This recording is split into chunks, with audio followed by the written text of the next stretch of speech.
You break a rule today, and a system handles it. Police, courts, a jury of strangers. You never have to face the person you wronged. But for most of human history, none of that existed. There were no police, no courts, no prisons waiting on the edge of town. So when someone stole, or lied, or killed, what actually happened to them? The real answer is far stranger than a trial. Go back far enough, and there was no law in the way you understand it. There was only the group. A band of 20, maybe 50 people, depending on each other to survive. And in a group that small, everyone already knew everyone. Every face was familiar. Every reputation was public record. There was no anonymity to hide behind. That single fact changed everything about how punishment worked. Because when everyone knows you, the worst thing that can happen isn't a fine. It isn't a cage. It's being seen differently by the people you need to survive. Anthropologist Christopher Bohm spent decades studying this. He looked at dozens of hunter-gatherer societies still living close to how our ancestors once did, and he found something almost every one of them shared. They were obsessed with keeping any single person from gaining too much power over the rest. Bohm called it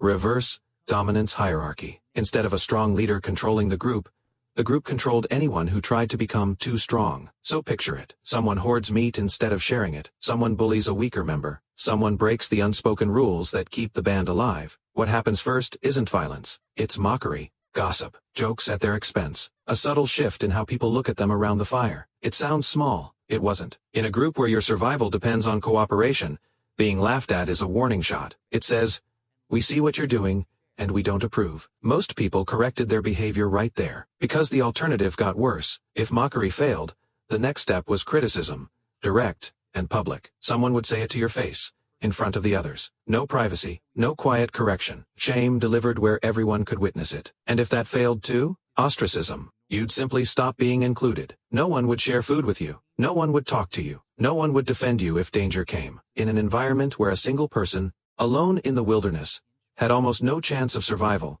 this wasn't a mild punishment. It was close to a death sentence, just a slower one. Here's where it gets stranger. In the most extreme cases, documented across multiple hunter-gatherer societies by anthropologists, including Bohm, the group's final answer to a violent, uncorrectable member wasn't banishment. It was execution, not by one person acting alone, but by consensus. The whole band, deciding together, and often carrying it out together, so no single person bore the blame. Think about what that means. Justice wasn't a stranger in a robe deciding your fate. It was every person you'd ever shared a meal with, agreeing you could no longer stay. And this wasn't rare, or reserved for extreme situations only.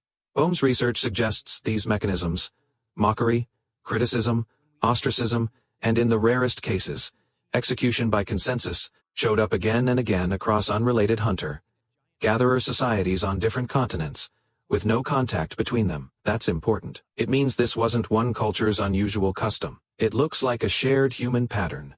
Something closer to instinct than invention. Why would that pattern evolve at all? Because cooperation was the whole survival strategy. A lone human, even a strong one, stood almost no chance against predators, starvation, or rival groups. The band only worked if everyone contributed, and no one exploited the rest. So evolution seems to have favored groups that were good at spotting free riders, and correcting them fast, before resentment built up, and the whole cooperative structure collapsed. The instinct to notice cheating, and to want it addressed publicly, may be one of the oldest pieces of social wiring you carry. There's also something worth noticing about how forgiving this system could be. Exile and execution were last resorts, not first responses. Most conflicts got settled through the earlier stages, gossip, mockery, direct confrontation, because those were usually enough. People wanted to keep members of the group, not lose them. Losing a hunter, a gatherer, a caregiver, weakened everyone. So the system was built to correct behavior, while keeping the person inside the circle,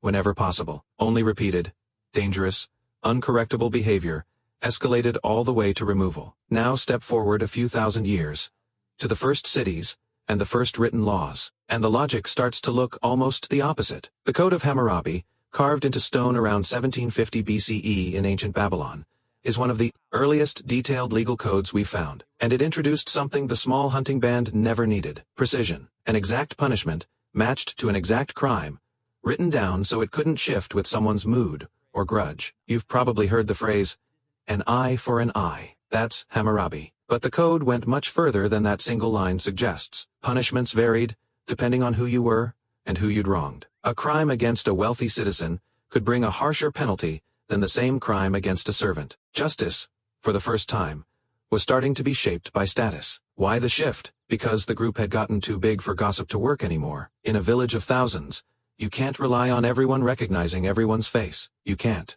depend on shared meals and shared memory to keep people in line, so authority had to become external. A king, a code, a punishment that didn't depend on relationships, because there were too many strangers now to have relationships with. This is where prisons start to make more sense as an idea, even though widespread imprisonment as we know it came much later. Once punishment stops being personal and becomes institutional, you need a place to put people, a wall, a guard, a system that runs even when no one's watching. Compare that to the hunting band, where the punishment was always watching, because the punishment was everyone. But written law didn't erase the old instincts, it just built a new layer on top of them. Ancient legal codes still carried traces of the group's original logic, the idea that a wrong had to be answered, and answered visibly. Hammurabi's punishments were public. Executions, mutilations, humiliations, all carried out where others could see. The audience never disappeared. It just grew from a campfire circle into a city square. Archaeologist and historian records from Mesopotamia, Egypt, and later Rome show the same pattern repeating. Punishment as spectacle, punishment as warning. A criminal wasn't just corrected, they were made into an example, so that everyone watching absorbed the lesson, without having to break the rule themselves. That's not so different from the mockery around the fire. It's the same mechanism, scaled up and formalized into stone and ceremony. Here's something else that changes once law gets written down. Intent starts to matter in a new way. In small bands, everyone already knew the full story behind a conflict, because everyone had watched it unfold. There was no need to reconstruct what happened. But strangers judging strangers can't rely on shared memory. They need evidence, testimony, a process. This is part of why courts, trials, and eventually juries had to be invented. Not because humans became more sophisticated moral thinkers overnight, but because the informal system of everyone already knows stopped being possible once societies scaled past a few hundred people. There's a researcher who connects these two worlds in a way that might surprise you. Psychologist Paul Bloom, who has spent years studying the roots of moral judgment, points out that even today, your brain still runs on some of that ancient hunting band software. You still feel a hot flash of anger when you see someone cheat, even if it has nothing to do with you. You still feel the pull to gossip about someone who broke an unspoken rule. You still,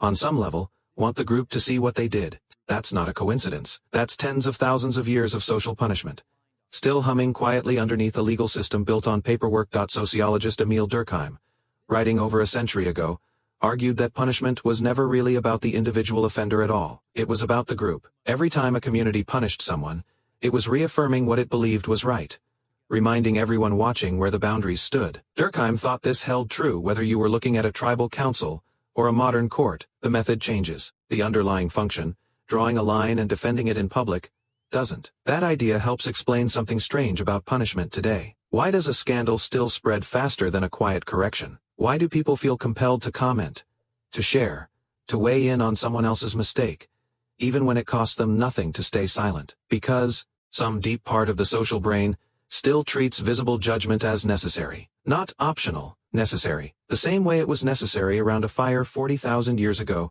when silence in the face of wrongdoing could put the whole group at risk. Here's the part that should genuinely unsettle you. The court system you live under today, with its judges and juries and sentencing guidelines, is only a few thousand years old. That sounds ancient. It isn't, compared to how long humans have been managing crime through reputation, shame, and group consensus. Written law is a recent experiment. Most of the human story was written by mockery, gossip, and exile, not by statutes. And some of what worked then still quietly works now. Public shame still stings in a way that fines don't always reach. Being cut off from your community still feels like a punishment.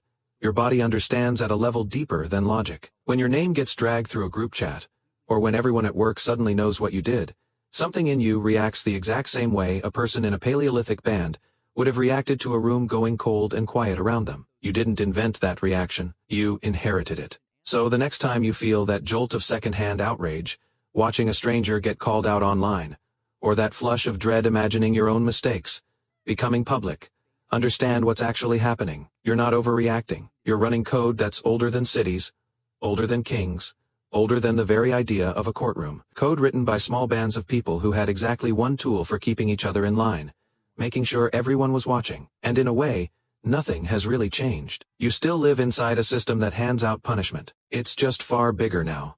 Far more anonymous. But underneath it, you're still the same animal your ancestors were. Quietly checking who's watching, and hoping it isn't you.